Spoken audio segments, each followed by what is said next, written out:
You ever get that feeling? Like if you just understood one key idea, it would unlock a whole new way of seeing Oh, things. yeah, Like absolutely. suddenly, boom, you have a framework for making sense of a ton of different information, right? Absolutely. That's what we're going for today. A real shortcut to being well-informed, without getting totally bogged down in endless detail. Right, right. And the area we're diving into, well, it offers exactly that kind of foundational understanding, I think.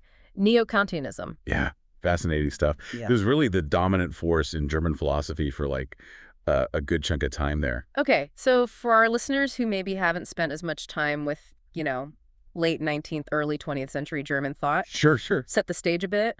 What was going on in philosophy at the time? And what made these Neo-Kantians stand out? So picture this. Mm, Philosophy is wrestling with these big abstract theories, right? Speculative metaphysics, trying to explain the ultimate nature of reality. heady stuff. And then you have this increasing focus on the material world, thanks to, advances in science. The rise of materialism. Exactly. But then in the midst of all this, you have these thinkers who are like, wait a minute, let's go back to Kant. Back to Kant. Okay, so why Kant? What did they see in him that was so appealing? Well, they saw in Kant a more rigorous approach to philosophy, one that was really focused on how we actually know what we know. Epistemology, the theory of knowledge. Exactly. They thought Kant provided a better foundation for understanding the nature of knowledge, the limits of reason, and how we make sense of the world. And to guide us through all this, we're turning to a fantastic resource, the Stanford Encyclopedia of Philosophy's entry on Neo-Kantianism. Oh, yeah, it's a great overview. Really well structured, clear, covers all the key figures and ideas. So our mission today is to extract those core insights from Neo-Kantianism. What made it so influential? What were the main differences between its two big schools of thought, the Marburg School and the Southwest School? Right. And what's its lasting impact on philosophy? All without getting too lost in the academic weeds. Exactly. We want those aha moments, those connections that show us why a philosophical movement from over a century ago can still be relevant and insightful today. Absolutely.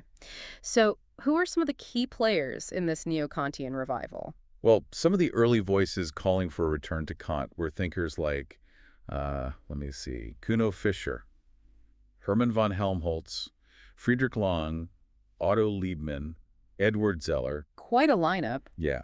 And then, of course, you have the founders of the two main schools, Hermann Cohen in Marburg and Wilhelm Windelband in the Southwest, specifically in the Baden region, which is why it's sometimes called the Baden School. And this wasn't just some small, obscure group of academics, right? The source material really highlights how influential these Neo-Kantians were in German university. Oh, absolutely. They held prominent positions. They trained generations of students who went on to become major figures in philosophy. It was a real intellectual powerhouse. Yeah, the list of philosophers who were either students of Neo-Kantians or deeply influenced by them is pretty impressive.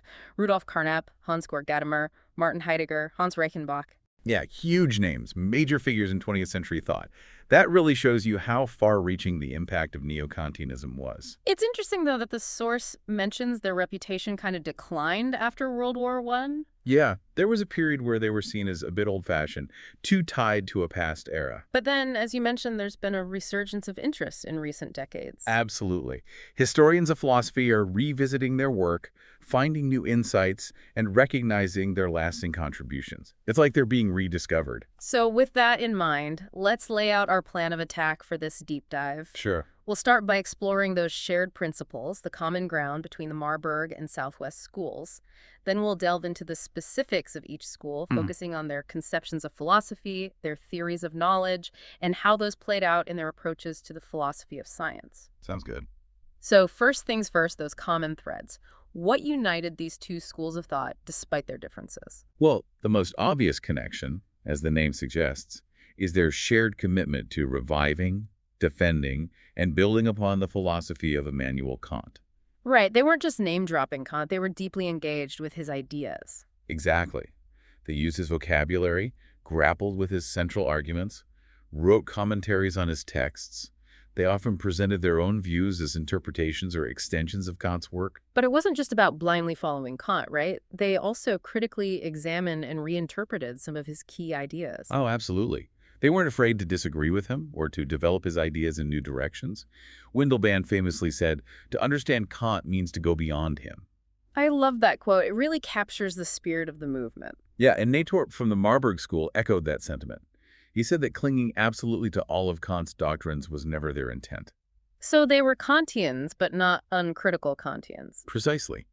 They saw themselves as continuing Kant's project, but also refining it, maybe even correcting it, in light of new developments in science and philosophy. And speaking of those new developments, the source mentions that they rejected or reinterpreted some of Kant's core ideas, Right. like the thing in itself, that idea of a reality that exists independently of our experience. Yeah, they largely dismissed that as either incoherent or they reinterpreted it in a more abstract way, almost as a theoretical limit of knowledge. And they also moved away from Kant's strict separation between the world of appearances and the world of things in themselves. Right.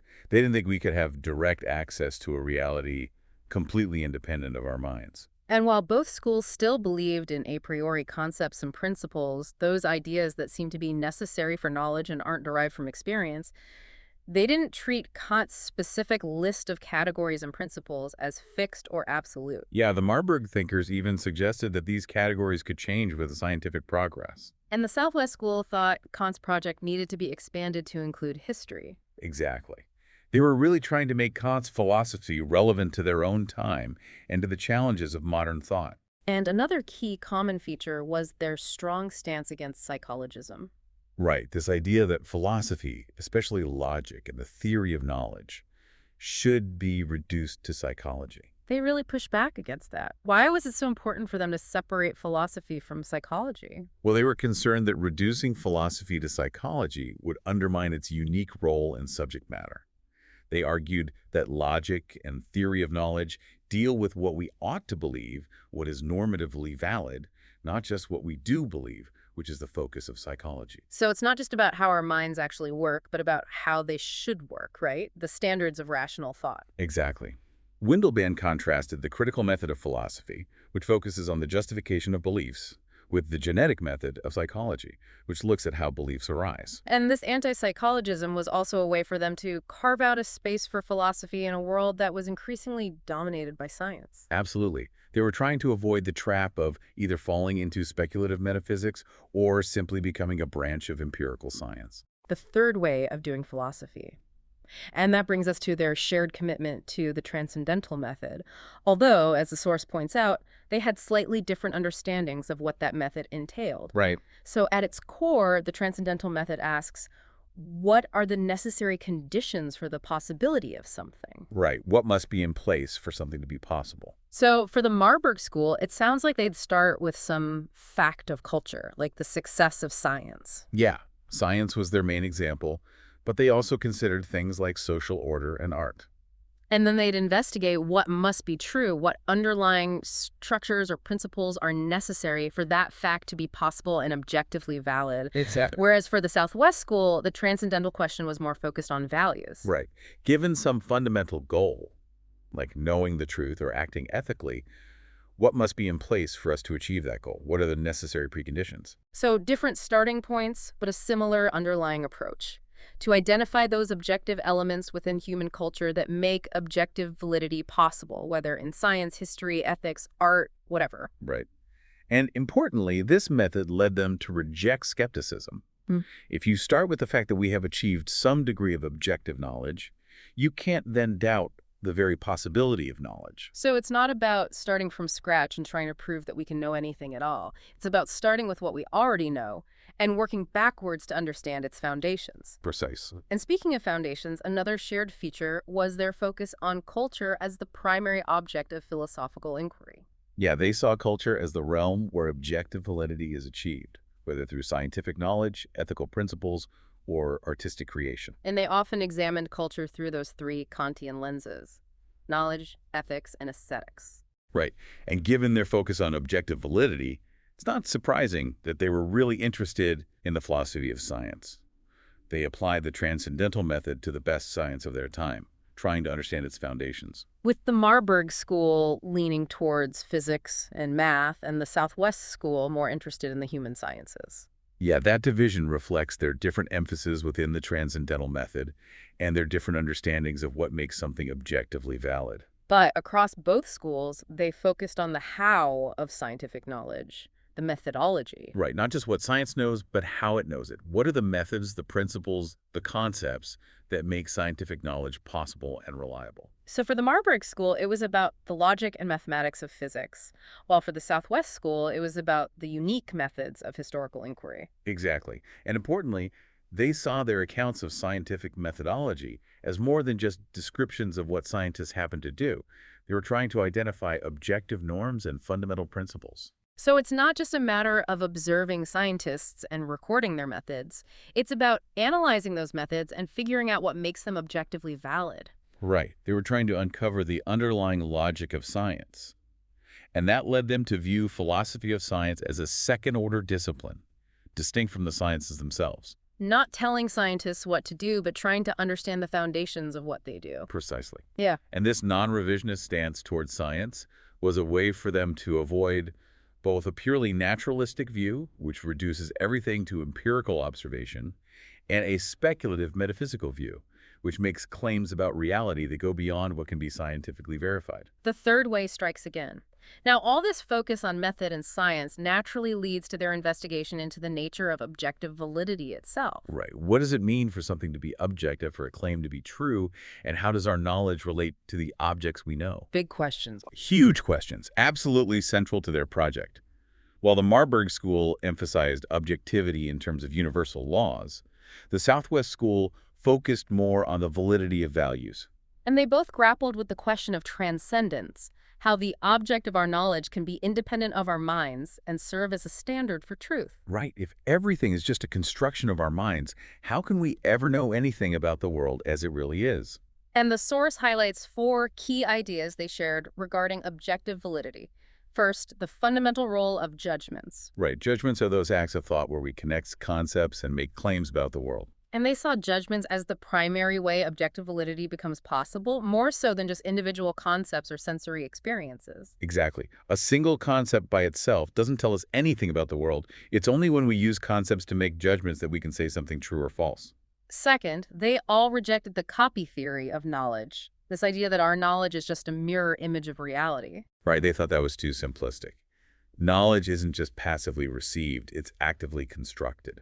Third, they emphasize the role of a priori principles in making knowledge possible. Yeah, those fundamental norms or structures that aren't derived from experience, but are necessary for us to make sense of experience. And they didn't see these a priori principles as just subjective psychological things, but as objective features of culture itself. Exactly. They were trying to find a middle ground between a purely subjective view of knowledge and a purely objective view. And finally, they all describe themselves as idealists, although it's important to understand what they meant by that term. Right. It wasn't the kind of idealism that says the world is just an illusion or a projection of our minds. It was more about recognizing the active role of our minds in shaping knowledge, the importance of those a priori principles in structuring our experience. Right. They were idealist in the sense that they believed knowledge requires more than just passively receiving sensory information. It requires an active shaping and transformation of what's given to us. And the last common feature, which might be surprising to some, is that they were also serious historians of philosophy. Oh, absolutely. Yeah. They saw history of philosophy as an essential part of doing philosophy. Not just a side hobby, but integral to their philosophical work. Right. They didn't see a sharp line between the history of philosophy and systematic philosophical inquiry. Engaging with the ideas of past thinkers, understanding how philosophical problems have developed over time, they thought that was crucial for making progress in philosophy. So they were participants in an ongoing conversation, building on the insights of their predecessors. Exactly. They saw themselves as part of a long tradition of philosophical inquiry. Okay, so with those shared foundations in place, let's turn our attention to the Marburg School. The source tells us that it really coalesced around the work of Hermann Cohen in the 1870s. Right. His book, Kant's Theory of Experience, published in 1871, seems like a pivotal moment, offering an interpretation of Kant that really emphasized the independence of philosophy from psychology and introduced the transcendental method as a central tool. Yeah, a real landmark in the development of Neo-Kantianism. And the school really solidified with the arrival of Paul Natorp in Marburg. Right. Natorp joined Cohen and Marburg, and later they were joined by Ernst Cassirer. Together, they created a really vibrant intellectual center. a powerhouse of Neo-Kantian thought. And Cohen even developed a comprehensive philosophical system divided into three parts, mirroring Kant's famous critiques. Right, a logic focused on pure knowledge, an ethic centered on pure will, and an aesthetics dealing with pure feeling. So they were really ambitious, trying to develop a complete philosophical system based on their interpretation of Kant. Absolutely. And their conception of philosophy was deeply intertwined with their specific understanding of the transcendental method. Okay, so remind us, how did the Marburg School approach the transcendental method? They had this two-step process. First, you identify a concrete fact of culture. Like the success of science. Right, exactly. That was their primary example. But they also considered things like the existence of a stable social order or the creation of great works of art. Things that are real, that have a history, that we can point to as achievements of human culture. Right. And then the second step is where the philosophical heavy lifting comes in. You analyze that fact and try to identify the aspects that make its objective validity possible. Right. What must be true about the world, about our minds, about our concepts for that fact to be objectively valid? What are the necessary preconditions? So they were looking for those underlying structures, those fundamental principles that allow us to make true claims about the world. Exactly.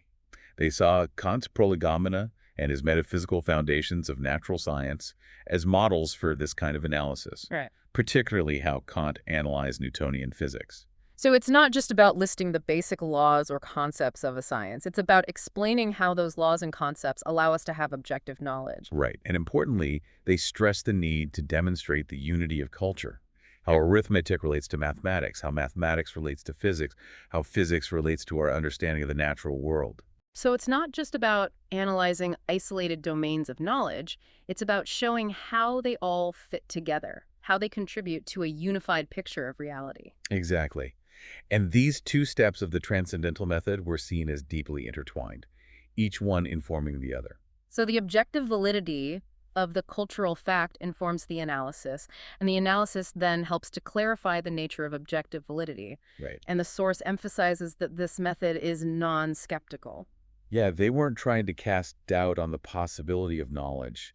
They were taking the achievements of human culture as a starting point. So they're not like Descartes sitting in a room and wondering if he can be certain of anything. Right. They're not starting from a position of radical doubt.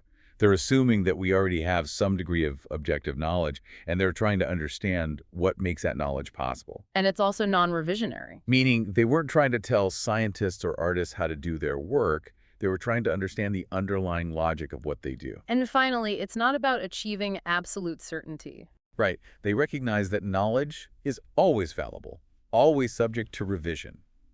But that doesn't mean it's not objective. So transcendental logic for them isn't about achieving some kind of Cartesian certainty. It's about understanding the conditions of possibility for objective knowledge, even if that knowledge is always provisional. Exactly. But that doesn't mean they thought philosophers should just be passive observers of culture. Oh, no, they definitely thought philosophers could and should take a stance. So how did they see the role of the philosopher within culture? They thought philosophers could contribute by showing when a particular approach deviates from established methods, or when one perspective offers a better foundation for objective validity within a unified understanding of culture. So they could critique existing practices and offer alternative perspective. Exactly. But always within the framework of the transcendental method, always grounded in a commitment to objective validity. And their rejection of speculative metaphysics and their insistence on the independence of philosophy from psychology were really crucial to their approach. Absolutely. For them, experience wasn't just some subjective psychological phenomenon, it was objective content, practically synonymous with the domain of mathematical natural science. So they were aligning themselves with the scientific worldview, but they weren't reducing philosophy to science. Right. They were trying to find a way to do philosophy that was both rigorous and relevant to the modern world. And Cohen's distinction between the metaphysical a priori and the transcendental a priori really highlights this. Yeah, that distinction was a way for them to break with those more psychologically oriented interpretations of Kant. So for them, the a priori wasn't about innate structures of the mind. It was about those elements within culture that enable objective validity. Precisely. And the relationship between the transcendental a priori and experience wasn't seen as causal or psychological, it was logical, like the relationship between an axiom and a theorem in mathematics. And Naitorp's idea of the fact of culture as fieri, as something becoming, rather than a fixed factum, adds another layer of complexity. Yeah, that highlights the dynamic, evolving nature of culture. And it raises the question of how those changes can be objectively valid, how they can be grounded in something more than just subjective preferences. So it necessitates a re-examination of Kant in light of later scientific advancements. Right. And it also leads to the idea of an objective law or method governing how culture changes, which is fascinating. Yeah. How do we account for both the stability and the change within cultural systems? That's a key question. And Cassor's work on the relative and absolute a priori further refine these ideas, exploring the interplay between those more changeable elements of culture and those more fundamental, enduring principles. And this focus on the progressive nature of culture also led to their distinctive historical method of doing philosophy, where systematic inquiry is always connected with understanding the historical development of ideas. Right. You can't understand a philosophical problem without understanding its history, its context, how it's evolved over time. Now, when it comes to their theory of knowledge, the Marburg School really focused on this concept of objective validity, which encompasses objectivity itself, truth, and how our knowledge relates to objects. Right. They were trying to understand what makes knowledge objective and what it means for a claim to be true.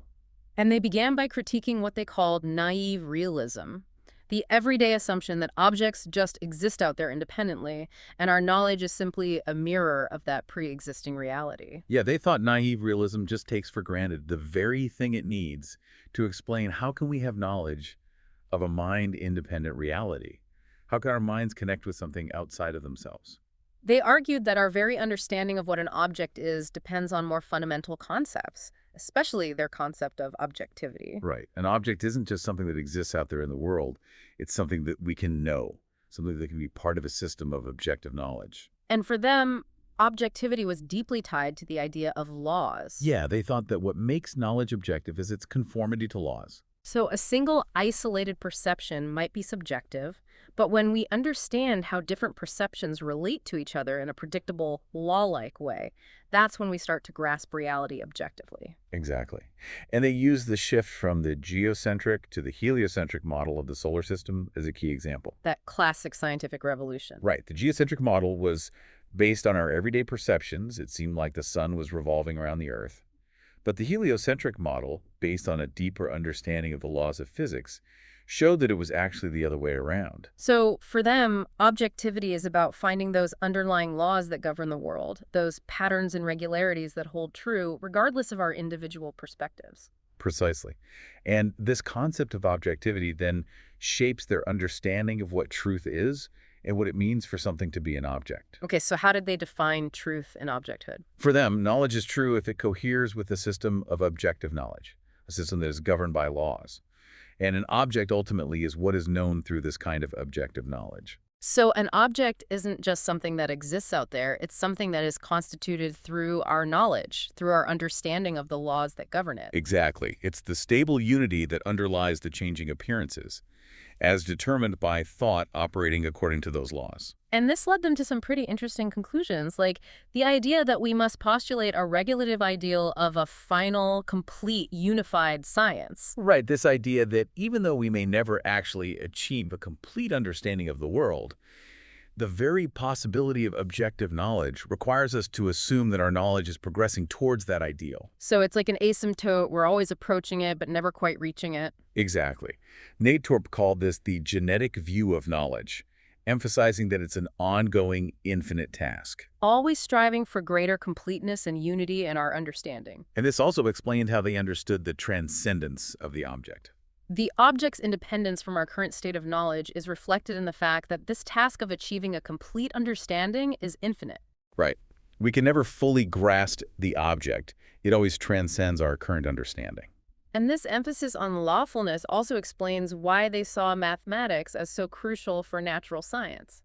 Yeah, because they thought the laws of nature themselves are fundamentally mathematical. Math is the language of the universe. And given this priority of laws, which are a type of universal judgment, it makes sense that their theory of knowledge also emphasized the priority of judgments over individual concepts. Right. Concepts are important, but they don't tell us anything about the world until we use them to make judgments. Exactly. Cohen had this great analogy. He said the book of nature is written in sentences, not just words.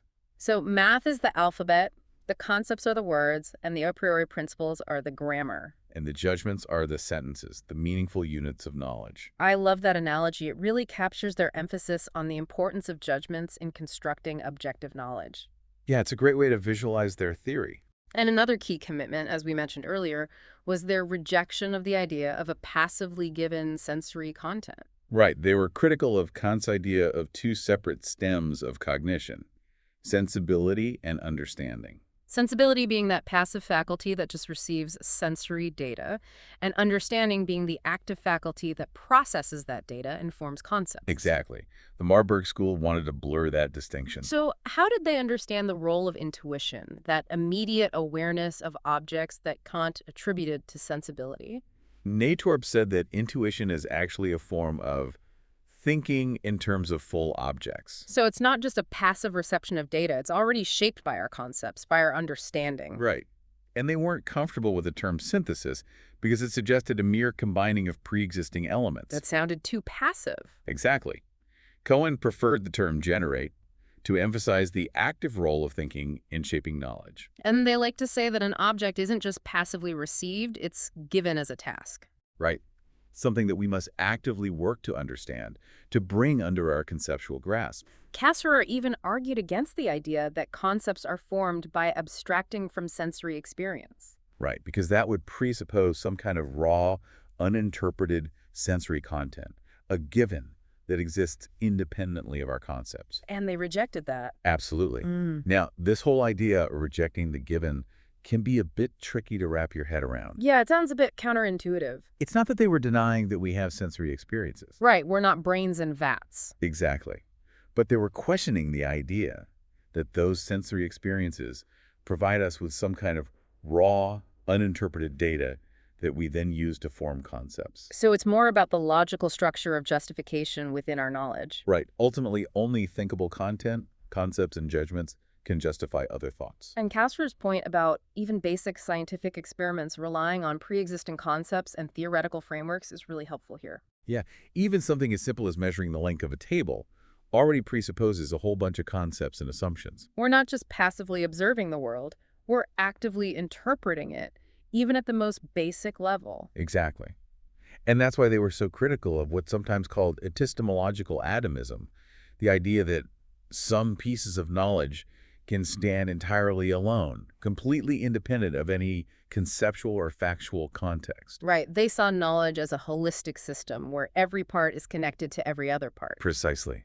And finally, they identified their position as a form of idealism. But as we've emphasized, it's a very specific kind of idealism. Not the kind that says the world is just an illusion or a dream. Right. It's an idealism that is grounded in their commitment to the transcendental method, their belief in a priori principles, their view of objectivity as the unity of knowledge achieved through laws, and their recognition that even our empirical scientific theories use ideal concepts that go beyond what we directly experience. So it's a very nuanced and sophisticated position, not the kind of simplistic idealism that's often attributed to them. Exactly. Okay, so that's the Marburg School. Now let's shift gears and explore the Southwest School, which, as the source tells us, emerged from the work of Wilhelm Windelband in the 1880s. Right, and Windelband was heavily influenced by his own teacher, Hermann Lanzes. And Lanzes, while not explicitly a Kantian, had some ideas that really anticipated the Southwest School's approach. Yeah, he was really interested in the distinction between philosophy and psychology. He thought logic should focus on the norms of thought, what we ought to believe based on principles of truth and falsity, while psychology should study the actual processes of the mind. So he was already starting to carve out a space for philosophy that was distinct from psychology. Exactly. And he also emphasized the objective nature of thought contents, this idea that they're not just subjective mental states, but they have a kind of validity. They're about something, they refer to something beyond themselves. Right. So even though Lotze wasn't explicitly calling for a return to Kant, he laid some of the intellectual groundwork for the Southwest School. And Windelband, building on Lotz's work, explicitly looked to Kant as a way to further distinguish philosophy from psychology. Yeah, he argued that philosophy's primary concern is with the validity of axioms, those fundamental norms that govern our knowing, acting, and judging, And he thought Kant's critical project should be expanded to encompass all areas of culture. So, not just about the conditions of possibility for knowledge, but the conditions of possibility for all kinds of cultural activity. Exactly. And one of Wendell Band's most influential contributions was his 1894 essay, History and Natural Science, where he argued for a fundamental methodological distinction between the natural sciences and history. And this distinction was really important for the Southwest School. Oh, absolutely. It was Yeah. central to their whole approach to the philosophy of science and their understanding of objective validity. So, what was this distinction all about? Wendell Band argued that the natural sciences aim to discover general laws, what he called nomothetic, while history focuses on understanding unique, singular individuals, what he called idiographic. So, it's not just about studying different subject matter, it's about having fundamentally different aims and methods. Right. Nomothetic sciences are looking for those universal, abstract principles that govern the natural world. They want to explain phenomena in terms of general laws. Like the law of gravity, for example. Exactly. While idiographic sciences are trying to understand particular concrete individuals, whether it's a person, an event, a nation, a work of art, whatever. They're not looking for general laws, they're trying to grasp the uniqueness and individuality of their subject matter. Right. And this distinction was a direct challenge to positivism, this philosophical movement that was really influential in the 19th century. Positivism was all about applying the methods of natural science to everything, right? The study of society, history, even ethics. Exactly. And Wendell Band was pushing back against that. He thought history had its own unique methods and aims that couldn't be reduced to those of natural science. And he also took issue with the idea that the difference between the natural sciences and the human sciences was primarily about their subject matter. Right, there was this idea championed by thinkers like Wilhelm Dilthey that the natural sciences study the physical world, the Naturwissenschaften, while the human sciences study the mind and culture, the Geisteswissenschaften. But Windelband argued that that distinction was too simplistic. He pointed out that psychology, for example, studies the mind, but it often uses nomothetic methods trying to find general laws of mental processes. Exactly. And historians, even though they're studying human culture, aren't necessarily relying on those kinds of psychological laws. So for Windelband, the real distinction wasn't about subject matter, it was about method. Precisely. And Windelband's student, Heinrich Rickert, really systematized and developed these ideas, especially in his book, The Limits of Concept Formation in Natural Science. Yeah, Rickert was a key figure in the Southwest School, and he further developed that logical distinction between how historical and natural scientific concepts are formed.